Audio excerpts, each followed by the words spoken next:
안녕하세요. 오늘 휴게소에 오신 여러분을 진심으로 환영합니다.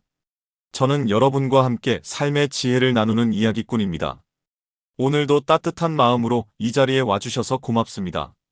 오늘은 새로운 시작에 대한 이야기를 나누려 합니다. 나이가 들수록 자꾸 뒤돌아보게 되고 새로운 도전을 망설이게 되지요. 하지만 정말 늦은 걸까요? 불교에서 말하는 무시무종의 지혜와 실존 철학자들이 전하는 지금 이 순간의 소중함을 통해 언제나 새롭게 시작할 수 있는 용기를 찾아보겠습니다. 그리고 조선시대 한 스님의 아름다운 깨달음 이야기와 70대의 새로운 꿈을 키우신 현대의 한 할머니 이야기도 들려드릴 예정입니다. 이른이 넘어서 뭘 새로 시작한다고요? 지난주 상담실에서 만난 75세 할머니의 첫마디였습니다. 손녀가 태블릿 사용법을 가르쳐주려 했는데 본인은 고개만 흔들고 계셨지요. 이 나이에 무슨 새로운 걸 배워요. 젊은 사람들이나 하는 거지. 그런데 1시간 후 그 할머니는 화면을 터치하며 환하게 웃고 계셨습니다. 손녀 사진을 확대해서 보시면서 말씀하셨어요. 어머, 이렇게 크게도 볼 수 있네요. 우리 예쁜 손녀 얼굴이 이렇게 선명하다니. 여러분, 새로운 시작에 나이 제한이 있을까요? 콩나물국 냄새가 구수하게 올라오는 부엌에서 오늘도 아침을 준비하시는 여러분. 창가에 앉아 햇살을 받으며 이 이야기를 들어주시는 여러분. 병원 대기실에서, 공원 벤치에서, 버스 정류장에서 잠시 쉬고 계시는 여러분까지 모든 분들께 오늘 이 메시지가 닿기를 바랍니다. 나이가 드니 자꾸 이런 생각이 듭니다. 이제 늦었어. 젊었을 때 했어야 하는데 지금은 아니야. 하지만 정말 그럴까요? 며칠 전 마트에서 본 광경이 떠오릅니다. 80세쯤 되어 보이는 할아버지가 셀프 계산대 앞에서 한참을 머뭇거리고 계셨어요. 바코드를 찍는 방법을 몰라서 당황해하시는 모습이었습니다. 그때 옆에 있던 중학생 손자가 말했습니다. 할아버지, 제가 해드릴게요. 하지만 할아버지는 고개를 저으셨습니다. 아니야. 할아버지가 직접 해볼 거야. 한 번만 가르쳐주면 돼. 10분 후 그 할아버지는 혼자서 계산을 마치고 환하게 웃으셨습니다. 손자에게 말씀하시더군요. 봐라, 할아버지도 할 수 있잖아. 그 순간 느꼈습니다. 새로운 시작은 나이와 상관없구나. 중요한 건 시작하려는 마음이구나. 가을 단풍이 지고 새잎이 돋듯이 우리 마음도 언제든 새로워질 수 있습니다. 오늘 여러분과 함께 그 가능성을 찾아보고 싶습니다. 시간은 강물처럼 흘러갑니다. 뒤로 돌아갈 수는 없지만 지금 이 순간부터는 우리가 방향을 정할 수 있죠. 70대든 80대든 새로운 출발선에 설 수 있습니다. 오늘 이 시간이 여러분께 작은 용기가 되기를 바랍니다. 나이는 숫자일 뿐, 진짜 청춘은 도전하는 마음에 있다는 걸 함께 확인해 보겠습니다. 현실을 솔직히 말씀드리겠습니다. 우리 시대 어르신들이 새로운 시작을 망설이는 이유가 있습니다. 먼저 몸의 변화입니다. 예전 같지 않은 체력, 기억력, 시력. 새로운 걸 배우려니 답답하고 화가 납니다. 젊었을 때는 금방 익혔던 것들이 이제는 몇 번을 반복해도 잘 안 되죠. 경제적 부담도 큽니다. 연금만으로는 부족하고 의료비는 늘어가고 새로운 취미나 공부에 돈을 쓴다는 게 사치처럼 느껴집니다. 이 돈으로 약이나 사자, 자식들한테 부담 주지 말자 이런 생각이 먼저 듭니다. 더 큰 장벽은 사회의 시선입니다. 나이 든 사람이 뭘 배워서 어쩌려고 지금까지 안 하고 살았는데 굳이 젊은 사람들 방해만 된다. 이런 말들이 마음을 움츠러들게 만듭니다. 72세 박 할머니의 하소연이 생생합니다. 컴퓨터 학원에 등록했다가 하루 만에 그만뒀어요. 다른 학생들은 다 젊고 선생님도 빨리빨리 하니까 따라갈 수가 없더라고요. 바보가 된 기분이었어요. 이런 경험 한 번쯤 있으시죠? 용기 내서 시작했다가 중간에 포기한 적이요. 가족들의 반응도 시원찮습니다. 엄마, 왜 그런 힘든 일을 하세요? 아버지, 집에서 편히 쉬세요. 좋은 뜻이지만 새로운 도전을 가로막는 말들입니다. 건강에 대한 걱정도 큽니다. 무리하면 몸이 상할까봐, 혈압이 올라갈까봐, 넘어져서 다칠까봐. 안전을 핑계로 모든 새로운 시도를 포기하게 됩니다. 시간에 대한 부담감도 있습니다. 이제 얼마나 더 살겠어? 배워봤자 써먹을 시간이 얼마나 되겠어? 미래가 짧다고 생각하니 현재의 도전이 의미 없게 느껴집니다. 하지만 가장 큰 적은 우리 자신의 고정관념입니다. 나는 원래 이런 사람이야. 이 나이에 바뀔 수 있겠어. 젊었을 때도 못했는데 지금은 더 안 되겠지. 이런 생각들이 마음의 문을 꽁꽁 잠가버립니다. 요즘 디지털 시대는 더 가혹합니다. 키오스크로 주문하고 앱으로 택시 부르고 QR코드로 메뉴 보고 하루하루가 새로운 도전의 연속입니다. 왜 이렇게 복잡하게 만들어놨어? 예전이 좋았는데 하며 불평하지만 결국은 적응해야 할 현실입니다. 외로움도 한몫합니다. 혼자 새로운 걸 시작하기엔 너무 막막하고 함께할 사람도 없습니다. 젊은 사람들과 어울리기는 어색하고 또래들은 모두 비슷한 생각을 가지고 있습니다. 우리 나이에 뭘 새로 시작하냐며 서로 말리는 경우가 많지요. 실패에 대한 두려움도 큽니다. 젊을 때는 실패해도 다시 시작할 기회가 많았지만 이제는 한 번 실패하면 다시 일어설 여유가 없다고 생각합니다. 체면도 중요합니다. 이 나이에 서툴게 하는 모습을 보이고 싶지 않아, 창피당하고 싶지 않아 하는 마음이 앞섭니다. 이 모든 걱정들이 겹치고 겹쳐서 우리를 움츠러들게 만듭니다. 하지만 잠깐만요. 정말 새로운 시작이 불가능한 걸까요? 통계를 보면 놀라운 사실이 있습니다. 60세 이후에 새로운 취미를 시작한 사람들의 만족도가 젊은 사람들보다 오히려 높다고 합니다. 왜일까요? 조급함이 없기 때문입니다. 누구와 경쟁할 필요도 없고 성과를 재촉할 이유도 없습니다. 순수하게 즐길 수 있는 여유가 있습니다. 경험이 풍부하기 때문이기도 합니다. 살아온 세월 동안 쌓은 지혜와 인내심이 새로운 학습을 더 깊이 있게 만듭니다. 무엇보다 간절함이 다릅니다. 젊을 때는 언젠가는 하겠지 했던 일들을 이제는 지금 아니면 언제 하는 마음으로 시작합니다. 새로운 시작을 가로막는 장벽들은 분명히 있습니다. 하지만 그 장벽들이 넘을 수 없는 벽은 아닙니다. 오히려 나이가 주는 특별한 장점들이 더 많을 수도 있습니다. 오늘 함께 그 가능성을 탐험해 보겠습니다. 불교에는 무시무종이라는 말이 있습니다. 한자로 쓰면 시작도 없고 끝도 없다는 뜻입니다. 이 말이 새로운 시작과 무슨 관계가 있을까요? 불교에서 보는 시간은 직선이 아닙니다. 원형입니다. 과거, 현재, 미래가 끊임없이 순환하면서 서로 영향을 주고받습니다. 그래서 늦었다는 개념 자체가 없습니다. 지금 이 순간이 바로 새로운 시작점이 될 수 있기 때문입니다. 부처님께서 말씀하셨습니다. 모든 존재는 끊임없이 변화한다. 이를 재행무상이라고 하지요. 우리 몸도 마음도 생각도 매 순간 새로워집니다. 어제의 내가 오늘의 나와 똑같지 않다는 뜻입니다. 그렇다면 70대의 나와 60대의 나도 다른 존재입니다. 새로운 존재에게는 새로운 가능성이 있습니다. 하지만 여기서 오해하면 안 되는 게 있습니다. 무시무종이 아무것도 의미 없다는 허무주의가 아닙니다. 오히려 모든 순간이 소중하다는 적극적인 삶의 자세를 말합니다. 나이가 많다는 건 더 많은 경험을 쌓았다는 뜻입니다. 불교 용어로 선근공덕이 많다고 표현하지요. 착한 일을 많이 해서 쌓인 복덕이 많다는 의미입니다. 이 선근공덕이 새로운 배움의 밑바탕이 됩니다. 젊은 사람보다 더 깊이 있게 이해하고 더 인내심 있게 학습할 수 있는 토대가 이미 마련되어 있습니다. 불교의 업이라는 개념도 도움이 됩니다. 업은 행위와 그 결과를 말하는데 좋은 업을 쌓으면 좋은 결과가 따릅니다. 새로운 시작 자체가 바로 좋은 업입니다. 배우려는 마음, 성장하려는 의지, 변화를 받아들이는 용기. 이 모든 것이 좋은 업을 쌓는 행위입니다. 그리고 이 좋은 업은 나 자신뿐만 아니라 주변 사람들에게도 영향을 줍니다. 할머니가 태블릿을 배우는 모습을 본 손녀가 감동받듯이 우리의 새로운 시작이 다른 사람들에게 용기를 줍니다. 선지식이라는 개념도 있습니다. 좋은 스승, 좋은 친구라는 뜻인데 나이가 들수록 선지식을 만날 확률이 높아집니다. 젊을 때는 경쟁심에 사로잡혀 진심으로 도와주는 사람을 알아보지 못했지만 이제는 진짜 선지식을 구별할 수 있는 안목이 생겼습니다. 수행이라는 말도 새롭게 이해해 볼 수 있습니다. 수행은 특별한 사람들만 하는 게 아닙니다. 일상의 모든 순간이 수행입니다. 새로운 걸 배우는 것도 수행입니다. 모르는 것을 인정하는 겸손함, 실수를 받아들이는 인내심, 조금씩 나아지는 과정을 즐기는 여유로움. 이 모든 게 수행입니다.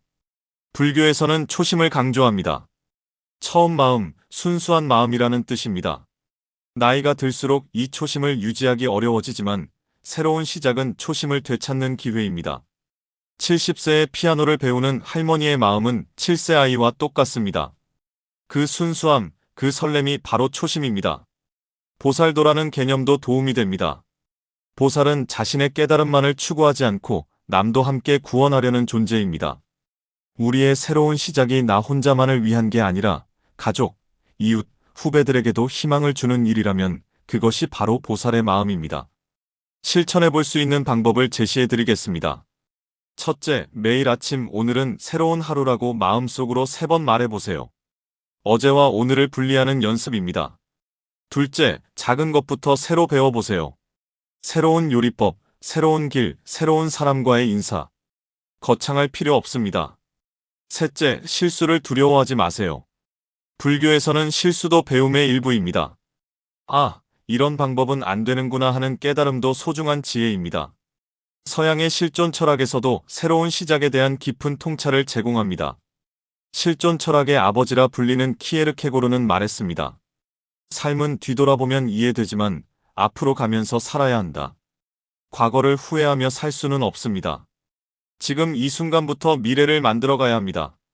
이것이 실존 철학의 핵심입니다. 사르트르는 인간은 자유롭도록 운명지어져 있다고 했습니다. 나이가 들었다고 해서 이 자유가 사라지는 건 아닙니다. 오히려 더 많은 경험을 바탕으로 더 현명한 선택을 할 수 있습니다. 하이데거는 현존재라는 개념을 제시했습니다. 지금 여기에 존재하는 자신을 정확히 인식하라는 뜻입니다. 70대의 나는 20대의 나와 다릅니다. 그것을 부정하거나 아쉬워할 필요 없습니다. 70대만이 가진 고유한 가능성이 있습니다. 카미는 시지프스의 신화에서 중요한 메시지를 전합니다. 시지프스는 매일 바위를 산 위로 올려야 하는 벌을 받았습니다. 바위는 밤마다 다시 굴러내려옵니다. 겉보기에는 무의미한 반복입니다. 하지만 카미는 말합니다. 시지프스를 행복하다고 상상해야 한다. 왜일까요? 매일 새로운 시작이기 때문입니다. 어제의 실패가 오늘의 가능성을 막지 않습니다.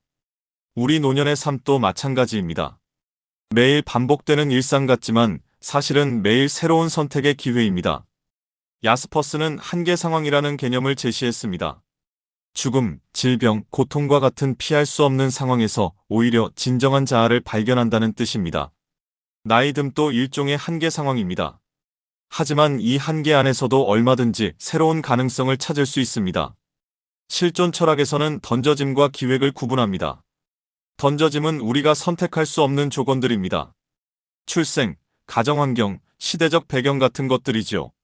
하지만 기획은 다릅니다. 주어진 조건 안에서 내가 어떻게 살아갈 것인가를 선택하는 것입니다. 나이가 많다는 것은 던져짐입니다. 바꿀 수 없습니다. 하지만 이 나이에 무엇을 할 것인가는 내 기획입니다. 실존 철학에서 말하는 불안도 새로운 시각으로 볼 수 있습니다. 새로운 시작 앞에서 느끼는 불안은 자연스러운 감정입니다.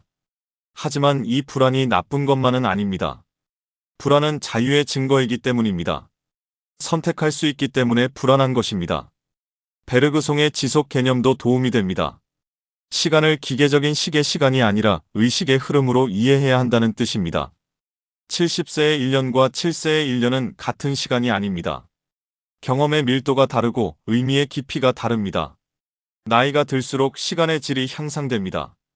같은 시간을 더 깊이 있게, 더 의미 있게 사용할 수 있습니다. 실존 철학자들이 공통적으로 강조하는 것은 진정성입니다. 남의 기대에 맞춰 사는 것이 아니라 자신만의 고유한 삶을 사는 것입니다. 나이가 들수록 이 진정성을 추구하기 쉬워집니다. 사회적 성공이나 타인의 인정에 덜 연연하게 되기 때문입니다. 새로운 시작은 바로 이 진정성의 표현입니다. 나는 이런 사람이고 이런 걸 하고 싶다는 자기 선언입니다. 마지막으로 실존 철학의 상황성 개념을 말씀드리겠습니다. 모든 존재는 특정한 상황 안에 있다는 뜻입니다. 70대라는 상황, 한국이라는 상황, 21세기라는 상황. 이런 조건들이 우리를 규정하지만 동시에 우리만의 고유한 기회를 제공하기도 합니다. 실천 방법을 제시해 드리겠습니다. 첫째, 매일 밤 오늘 내가 선택한 것은 무엇인가를 물어보세요. 작은 선택이라도 내가 주체적으로 결정한 것들을 확인하는 연습입니다. 둘째, 만약 나이가 30세라면 무엇을 하고 싶은가? 를 상상해 보세요. 그리고 그 중에서 나이와 상관없이 지금도 할 수 있는 것들을 찾아보세요. 셋째, 새로운 시작을 앞두고 느끼는 불안을 숨기지 마세요. 내가 자유롭기 때문에 불안하다고 생각하며 그 불안을 용기의 신호로 받아들이세요. 불교의 무시무종과 실존 철학의 현재성이 만나는 지점이 있습니다. 바로 지금 이 순간의 소중함입니다. 불교에서는 이를 찰나라고 하고 실존 철학에서는 현재적 순간이라고 합니다. 표현은 다르지만 같은 진리를 가리킵니다. 과거에 매이지도 말고 미래를 두려워하지도 말라는 것이죠. 지금 여기서 할 수 있는 최선을 다하라는 공통된 메시지입니다. 두 사상의 차이점도 흥미롭습니다. 불교는 집착을 놓아보라고 하고 실존 철학은 적극적으로 선택하라고 합니다. 하지만 이 둘이 모순되지는 않습니다. 결과에 대한 집착은 노태, 과정에 대한 선택은 적극적으로 하라는 뜻으로 이해할 수 있습니다. 새로운 시작을 할 때 이 두 지혜를 함께 적용해 보세요. 성공에 집착하지 말되 시작하는 용기는 잃지 마세요. 완벽을 추구하지 말되 최선을 다하는 마음은 포기하지 마세요. 나이가 든다는 것은 이 두 지혜를 조화롭게 사용할 수 있는 성숙함을 얻었다는 의미이기도 합니다. 조선시대 중엽, 지리산 깊은 골짜기에 화엄사라는 작은 절이 있었습니다. 그곳에 법명이 지연인 늙은 스님이 계셨어요. 스님의 나이는 이미 60을 넘겼습니다. 오랫동안 경전을 읽고 연부를 올리며 평범한 수행자의 삶을 살아왔죠. 그런데 어느 봄날 절에 젊은 스님 한 분이 찾아왔습니다. 법명은 해담이었고 나이는 30 남짓이었습니다. 해담 스님은 전국의 명산대차를 돌며 다양한 수행법을 익힌 박학다식한 분이었습니다. 특히 선문답에 능했고 깊은 선정에 드는 능력이 뛰어났죠. 처음에는 두 스님이 잘 어울렸습니다. 지현 스님은 연륜으로 해담 스님을 따뜻하게 맞아주었고 해담 스님은 겸손하게 선배를 존경했습니다. 하지만 시간이 지나면서 지현 스님의 마음에 변화가 일어났습니다. 해담 스님이 새로운 수행법들을 시도하는 모습을 보면서 자신이 얼마나 안일하게 살았는지 깨닫게 된 것입니다. 어느 날 저녁 지현 스님은 해담 스님에게 조심스럽게 물었습니다. 해담 스님, 제가 이 나이에 새로운 수행법을 배울 수 있을까요? 해담 스님은 잠시 당황했습니다. 60이 넘은 노스님이 30 남짓한 자신에게 가르침을 청하고 있었으니까요. 지현 스님, 스님께서는 이미 깊은 경지에 오르셨는데 무슨 말씀을? 아닙니다. 저는 지금까지 안주하며 살았습니다. 매일 같은 경전, 같은 연불, 같은 일과만 반복했죠. 젊은 스님이 하시는 좌선법을 보니 제가 얼마나 게을렀는지 부끄럽습니다. 해담 스님은 고개를 저었습니다. 스님의 수행이 게으른 게 아닙니다. 다만 다른 방법일 뿐입니다. 하지만 지현 스님의 마음은 이미 결정되어 있었습니다. 제발 가르쳐 주십시오. 이 늙은 몸이 배울 수 있는 것이 있다면 무엇이든. 그날 밤 지현 스님은 잠을 이룰 수 없었습니다. 마음 한구석에서 자꾸 이런 소리가 들려왔기 때문입니다. 이 나이에 무슨 새로운 걸 배워 젊은 스님 앞에서 꼴불견이 될 텐데 실수라도 하면 어쩌나. 하지만 동시에 다른 목소리도 들렸습니다. 지금이 아니면 언제? 부처님도 80까지 설법하셨잖아. 배움의 나이가 어디 있어? 이틀 후 지현 스님은 용기를 내어 해담 스님을 찾아갔습니다. 해담 스님, 정말로 가르쳐 주시겠습니까? 해담 스님은 지현 스님의 진심을 알아차렸습니다. 좋습니다. 하지만 쉽지 않을 것입니다. 몸이 경직된 상태에서 새로운 자세를 익히는 것은 젊은 사람들보다 어려울 수 있습니다. 괜찮습니다. 천천히 하겠습니다. 그렇게 지현 스님의 새로운 배움이 시작되었습니다. 첫 번째 도전은 결과부자였습니다. 지현 스님은 지금까지 편안한 자세로만 앉아서 연부를 했는데 다리를 꼬고 앉는 정식 좌선 자세는 처음이었습니다. 다리가 아파서 5분도 버티지 못했습니다. 젊은 스님들은 1시간도 거뜬히 앉아 있는데 자신만 자꾸 다리를 풀어야 했습니다. 역시 나이가 문제인가 하고 포기하고 싶었지만 지현 스님은 참았습니다. 해담 스님이 조언했습니다. 스님, 무리하지 마시고 조금씩 늘려가세요. 부처님께서도 처음에는 고행으로 몸을 상하셨다가 중도를 깨달으셨지 않습니까? 두 번째 도전은 호흡법이었습니다. 지금까지는 그냥 자연스럽게 숨 쉬면서 연불했는데 이제는 숨의 들고남을 정확히 세어야 했습니다. 처음에는 10가지도 세지 못하고 딴 생각에 빠져버렸습니다. 오늘 공양 준비는 잘 되었나? 마당의 낙엽은 누가 쓸었을까 하는 생각들이 자꾸 끼어들었습니다. 젊은 해담 스님은 금세 100까지 세는데 자신은 10도 제대로 못 세니 창피했습니다. 하지만 신기한 일이 일어났습니다. 한 달쯤 지나자 지현 스님만의 리듬이 생기기 시작한 것입니다. 젊은 스님들처럼 빠르지는 않았지만 오히려 더 깊고 안정된 호흡을 할 수 있게 되었습니다. 해담 스님이 감탄했습니다. 지현 스님의 호흡을 보니 제가 오히려 배울 점이 많습니다. 저는 빠르기만 했지 스님처럼 깊지는 못했네요. 그 말을 들은 지현 스님의 마음에 작은 기쁨이 일었습니다. 아, 나도 젊은 스님에게 줄 수 있는 게 있구나. 세 번째 도전은 경행이었습니다. 걸으면서 하는 명상이었는데 단순히 산책하는 것과는 달랐습니다. 한 걸음 한 걸음에 온 정신을 집중해야 했고 발바닥의 감촉, 바람의 느낌, 주변의 소리까지 모든 것을 알아차려야 했습니다. 처음에는 금세 다른 생각에 빠져들었습니다. 하지만 이상하게도 지현 스님에게는 경행이 가장 잘 맞았습니다. 오랫동안 절 안을 거닐며 살아온 경험이 도움이 된 것 같았습니다. 젊은 스님들이 급하게 걷는 것과 달리 지현 스님은 자연스럽고 여유로운 걸음걸이를 유지할 수 있었습니다. 하루는 해담 스님이 말했습니다. 지현 스님, 스님의 경행을 따라가다 보니 제가 얼마나 성급했는지 깨달았습니다. 명상은 빠르기가 아니라 깊이였네요. 그 순간 지현 스님은 깨달았습니다.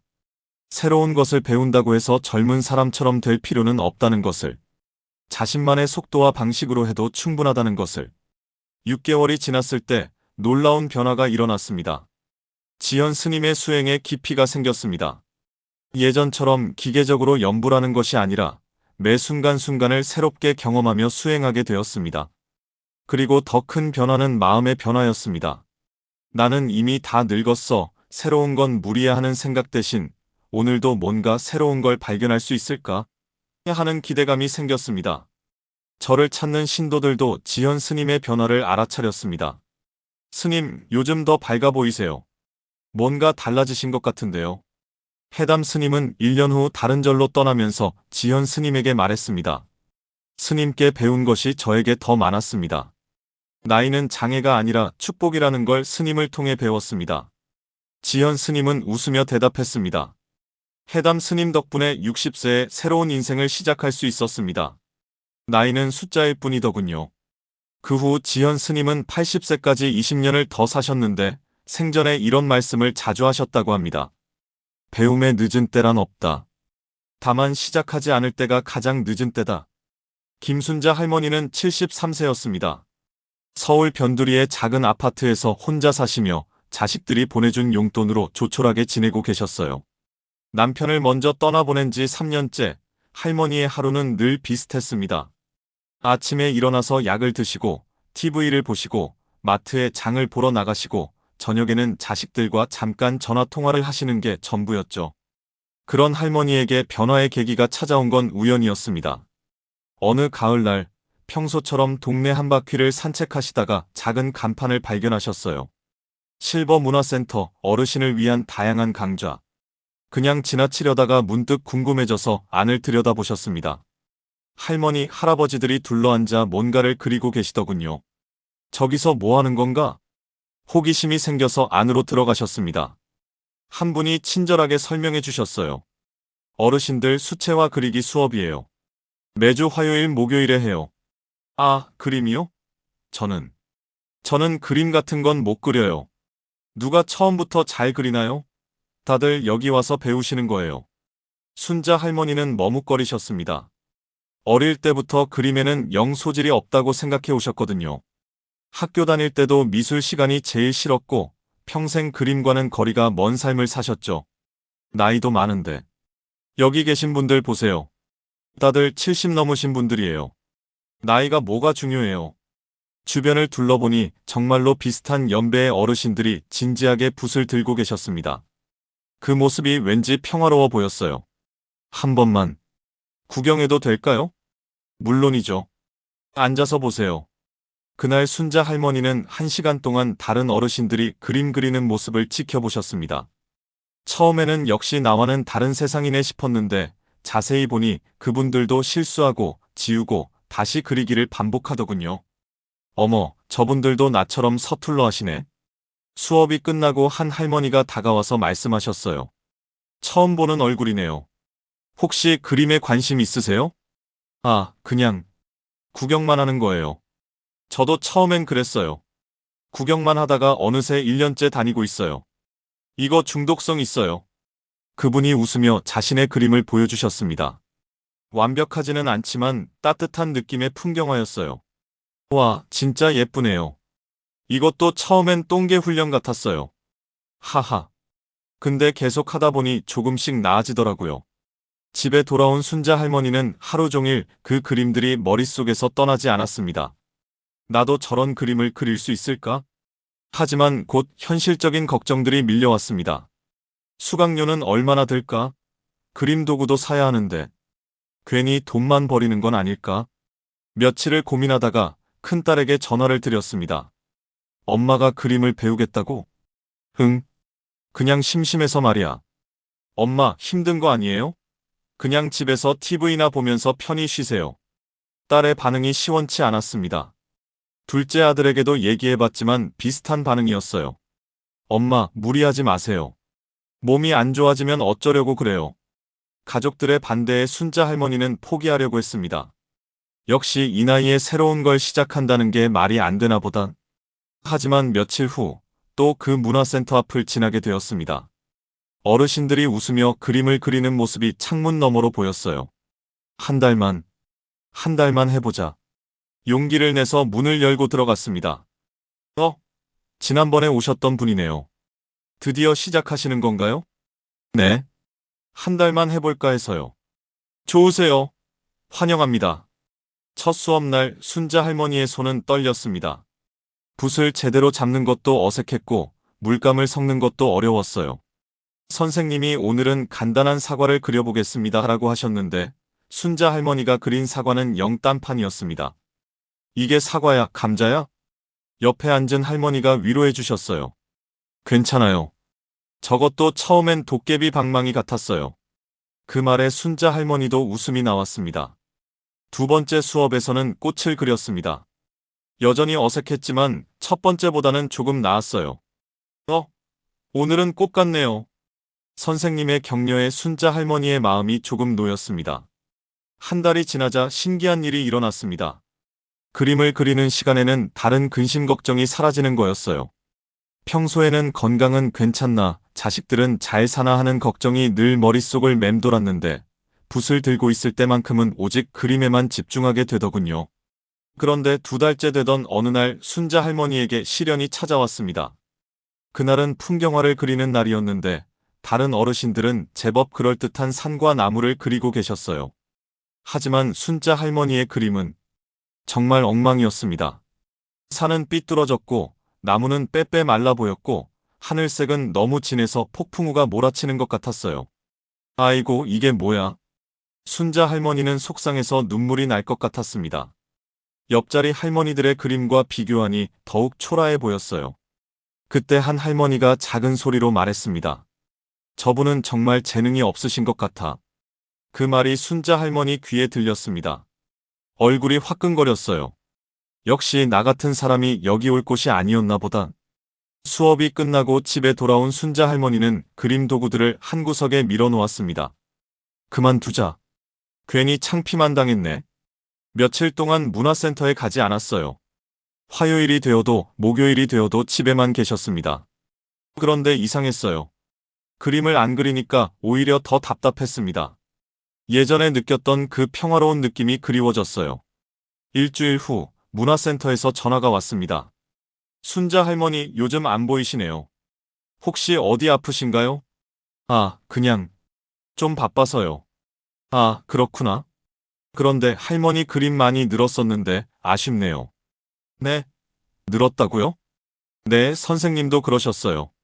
순자 할머니는 색감이 특별하다고, 남들과 다른 독특한 매력이 있다고 하시더라고요.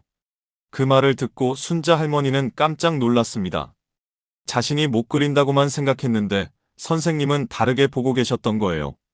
다음 날 용기를 내서 다시 문화센터로 향했습니다. 어머, 순자 할머니, 보고 싶었어요. 선생님이 반갑게 맞아주셨어요. 선생님, 제가 정말 늘었나요? 다른 분들보다 못 그리는 것 같은데. 할머니, 그림은 잘 그리고 못 그리고가 중요한 게 아니에요. 할머니만의 색깔이 있어요. 이걸 보세요.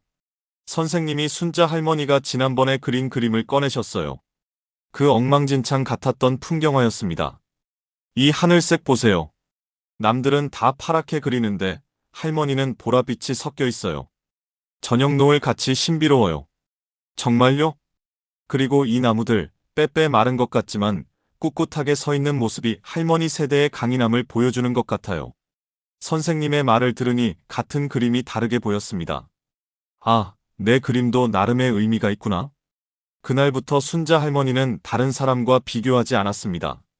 그냥 자신만의 속도로, 자신만의 방식으로 그림을 그렸어요. 3개월째, 드디어 순자 할머니만의 스타일이 나오기 시작했습니다. 다른 사람들처럼 정교하지는 않았지만 따뜻하고 소박한 느낌의 그림들이었어요. 할머니 그림은 마음이 편해져요. 왠지 고향 생각이 나고. 다른 어르신이 진심으로 말씀해 주셨을 때 순자 할머니는 처음으로 자신이 자랑스러웠습니다. 6개월 후 문화센터에서 작은 전시회를 열었습니다. 각자 가장 마음에 드는 작품 하나씩을 내는 거였어요. 순자 할머니는 고민 끝에 자신이 처음 그린 엉망진창 사과 그림을 냈습니다. 할머니, 왜 그걸로? 이게 내 첫 번째 그림이거든. 이때의 떨림과 설렘을 잊고 싶지 않아. 전시회 날 예상치 못한 일이 일어났습니다. 순자 할머니의 사과 그림 앞에 가장 많은 사람들이 모여들었어요.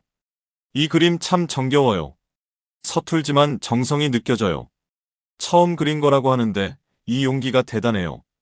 그 순간 순자 할머니는 깨달았습니다. 완벽함이 아니라 진심이 사람들을 감동시킨다는 걸. 큰딸이 전시회를 보러 왔습니다. 처음에는 반대했던 딸이었죠. 엄마, 미안해요. 처음에 말렸던 거. 왜?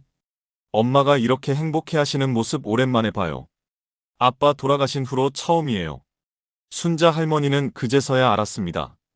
자신이 얼마나 달라졌는지를.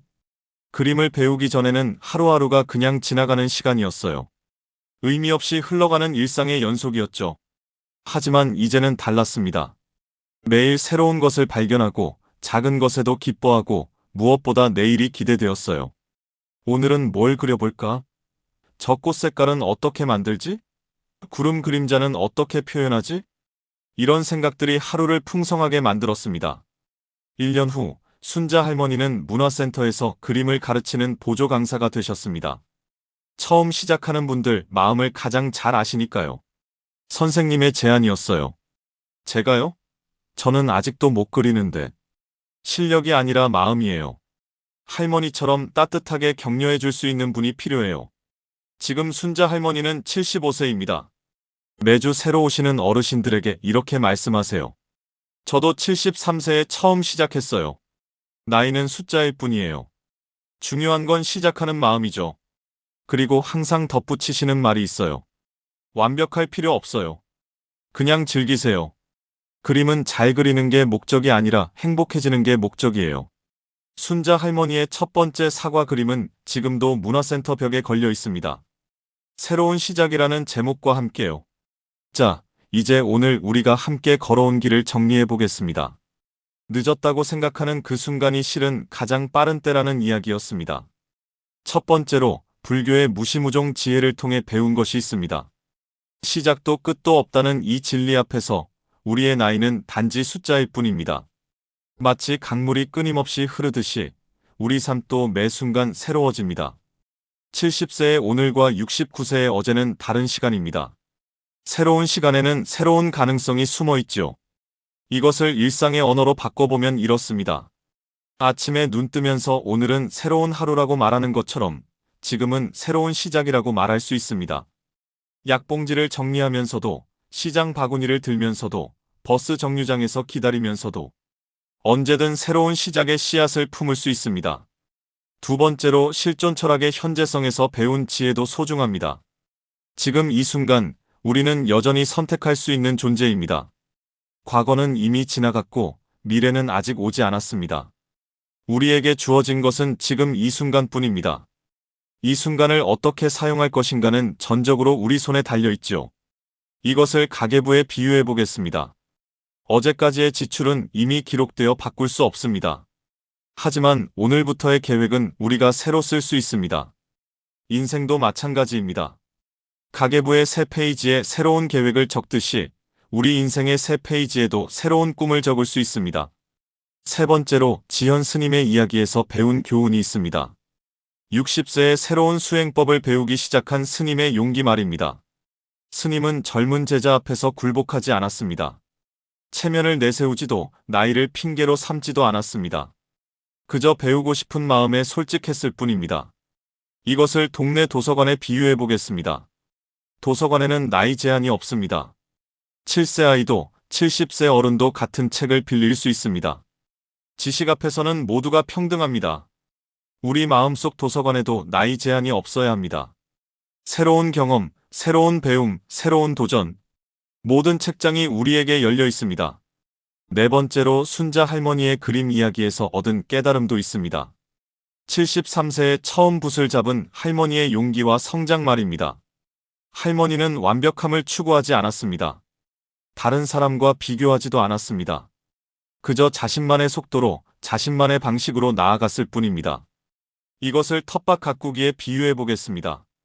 텃밭의 채소들은 각각 다른 속도로 자랍니다. 상추는 빨리 자라고 무는 천천히 자랍니다. 하지만 제때 걷어들이면 모두 소중한 수확물이 됩니다. 우리의 새로운 시작도 마찬가지입니다. 빠르게 성과를 내려고 조급해할 필요 없습니다. 각자의 계절에 각자의 열매를 맺으면 됩니다. 이제 실천 방법을 구체적으로 정리해 보겠습니다. 먼저 마음의 준비부터 시작하세요.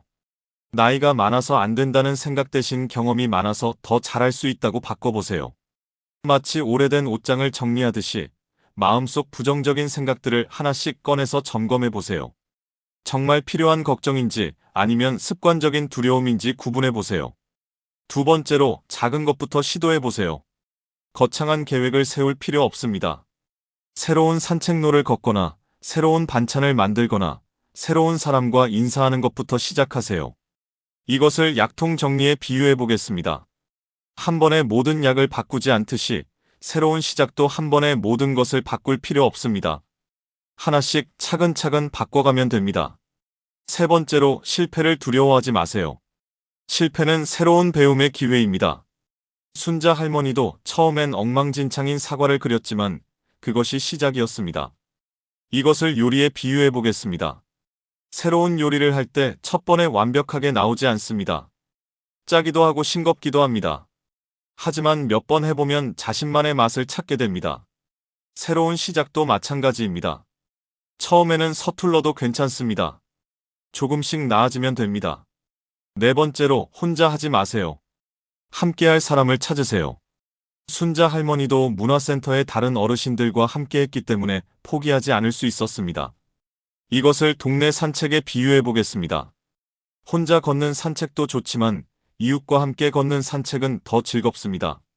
서로 격려하고 웃음도 나누고 때로는 쉬어가기도 하면서 새로운 배움의 길도 함께 걸을 동반자가 있으면 더 힘이 납니다. 다섯 번째로 과정을 즐기세요. 결과만 생각하지 말고 배우는 과정 자체를 재미있어 하세요. 지현 스님도 순자 할머니도 결과보다는 과정에서 행복을 찾았습니다. 이것을 동네 장보기에 비유해 보겠습니다. 목적은 필요한 것을 사는 것이지만 가는 길에 이웃과 인사하고 계절의 변화를 느끼고 새로운 가게를 발견하는 재미가 더 클 때가 있습니다. 새로운 시작의 목적도 중요하지만 그 과정에서 만나는 작은 기쁨들이 더 소중할 수 있습니다. 여섯 번째로 자신만의 속도를 유지하세요. 남과 비교하지 마세요. 70대는 70대만의 장점이 있습니다. 경험의 깊이, 인내의 힘, 지혜의 무게가 있습니다. 이것을 계절에 비유해 보겠습니다. 봄꽃은 화사하지만 가을 단풍도 아름답습니다. 각 계절마다 고유한 아름다움이 있듯이 각 연령대마다 고유한 매력이 있습니다. 우리는 인생의 가을 계절을 살아가고 있습니다. 봄꽃처럼 화려하지 않을 수 있지만 가을 단풍만의 깊고 풍성한 아름다움이 있습니다. 마지막으로 새로운 시작이 나 혼자만을 위한 것이 아님을 기억하세요. 우리의 용기가 가족에게, 이웃에게, 후배들에게 희망을 줍니다. 이것을 등대에 비유해 보겠습니다. 등대는 자신을 위해 불을 켜는 것이 아닙니다. 어둠 속을 헤매는 배들을 위해 불을 켭니다. 우리의 새로운 시작도 마찬가지입니다. 나 하나가 용기를 내면 그것이 다른 사람들에게도 용기가 됩니다. 늦었다고 생각할 때가 가장 빠른 때라는 오늘의 메시지를 마음에 새겨주세요. 지금 이 순간 여러분은 새로운 출발선에 서 있습니다. 사랑하는 여러분, 오늘도 긴 시간 함께 해주셔서 진심으로 고맙습니다. 우리가 함께 나눈 이야기가 여러분의 마음에 작은 씨앗이 되었기를 바랍니다. 불교의 무시무종 지혜와 실존 철학의 현재성, 그리고 지현 스님과 순자 할머니의 용기 있는 발걸음이 여러분께도 전해졌기를 바라며 나이가 들수록 자꾸 뒤만 돌아보게 됩니다. 그때 했어야 하는데, 젊었을 때 시작했어야 하는데 하면서 후회도 많아지지요. 하지만 오늘 우리가 확인한 것처럼 지금이 바로 가장 좋은 때입니다. 70대의 지금, 80대의 지금, 각자의 지금이 모두 새로운 시작점이 될 수 있습니다. 여러분, 혹시 미뤄두고 있는 일이 있으신가요? 언젠가는 해봐야지 하면서 계속 미루고 있는 것들 말입니다. 새로운 취미, 새로운 공부, 새로운 만남, 새로운 도전들 말이에요. 오늘이 그 언젠가가 될 수 있습니다. 완벽하지 않아도 괜찮습니다. 서툴러도 괜찮습니다. 순자 할머니의 첫 번째 사과 그림처럼 엉망진창이어도 시작이 중요합니다. 시작하는 순간 여러분은 이미 성공한 것입니다. 나이를 핑계로 포기하지 않고 용기를 낸 그 자체가 벌써 큰 승리입니다. 지금 이 순간에도 새로운 꿈을 꾸고 계신 분들이 있을 것입니다. 이 나이에? 하며 망설이고 계신 분들도 있을 테고요. 망설이지 마세요. 그 망설임은 새로운 가능성을 알아차렸다는 증거입니다. 마음이 움직였다는 신호입니다. 60대든 70대든 80대든 우리에게는 아직 시간이 있습니다. 하루하루가 새로운 시작의 기회입니다. 오늘 밤 잠자리에 들기 전에 이렇게 생각해 보세요. 내일부터 뭔가 새로운 걸 시작해 볼까? 작은 것이라도 좋습니다. 새로운 산책로, 새로운 요리, 새로운 사람과의 인사.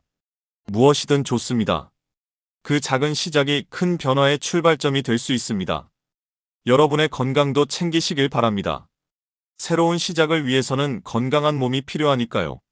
충분한 수면, 규칙적인 운동, 균형 잡힌 식사를 잊지 마세요. 물론 정기적인 건강검진도 중요하죠. 하지만 이 모든 건강관리도 의학적 조언은 아닙니다. 여러분의 주치의와 상담하셔서 자신에게 맞는 방법을 찾으시길 바랍니다. 가족들과도 오늘의 이야기를 나눠보세요. 나도 뭔가 새로운 걸 해보고 싶다고 말씀해보세요. 처음에는 반대할지도 모르지만 여러분의 진심이 전해지면 응원해 줄 것입니다. 새로운 시작은 혼자 하는 것보다 함께할 때 더 의미가 있습니다. 가족의 응원, 친구의 격려, 이웃의 관심이 큰 힘이 됩니다. 오늘 이 이야기가 도움이 되셨다면 주변의 다른 분들에게도 전해주세요. 나이는 숫자일 뿐이야. 지금이 가장 좋은 때야라는 메시지를 나눠주세요. 여러분의 용기가 다른 사람들에게도 용기가 될 것입니다. 앞으로도 오늘 휴게소에서 여러분과 함께 삶의 지혜를 나누고 싶습니다. 구독과 알림 설정을 해주시면 새로운 이야기가 나올 때마다 함께할 수 있습니다. 여러분의 소중한 시간을 내어 이 이야기를 들어주셔서 정말 고맙습니다. 댓글로 여러분의 생각도 나눠주세요. 오늘 이 시간을 통해 받은 작은 용기나 깨달음이 있으시다면 들려주세요. 여러분의 이야기가 다른 분들에게도 힘이 될 것입니다. 오늘도 함께 해주셔서 고맙습니다. 안녕히 계세요.